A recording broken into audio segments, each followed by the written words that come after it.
Okay, so I just need to make this really quick because I might be going cuckoo bananas and seeing certain international affairs everywhere I go. So this is a movie about a teenager, Ruby, who is a Kraken, and she moved out of the sea to live on land. Now there's this need to conceal her status as a Kraken or else imminent danger. I guess this guy's a little out of touch, but Ruby's fear is warranted because there's a history of hatred toward Krakens. So that's established, and then Ruby starts experiencing some scary growth changes, which ignites this need to know more about her roots. But her mother tries to keep her in the dark about it. So in stealth, Ruby goes into the sea for an exposition dump from her grandmother that makes it known to us that Krakens rule the sea and that they fought off a lot of adversaries to do so. The Leviathan, Umibozo, and the most power-hungry and dangerous of them all. The mermaid?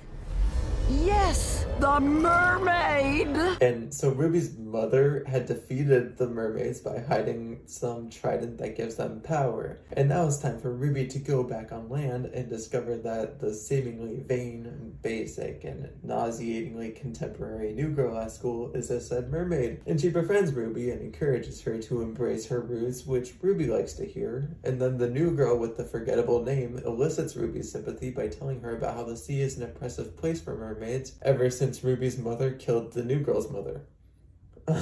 So the two become inspired to pursue that trident as a symbol of the sea being a place for the mermaids and Krakens alike. And Ruby's able to get that trident because Krakens have the power to swim to this intersection of sea currents that mermaids can't swim to.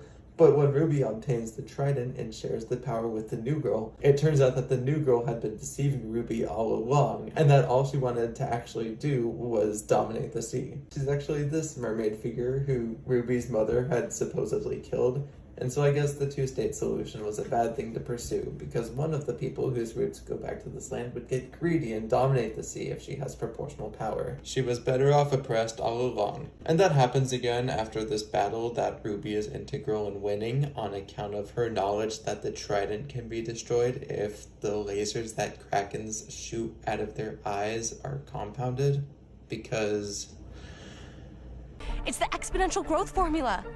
the exponential growth formula being 1 + 1 + 1, I think. So there's our resolution. Ruby is of the good kind of person who comes from this place, who deserves to be with her friends and love interests that nobody really cared about in the first place. And the new girl is of the kind who should forever be powerless and locked up, in fact. I'm just pretty.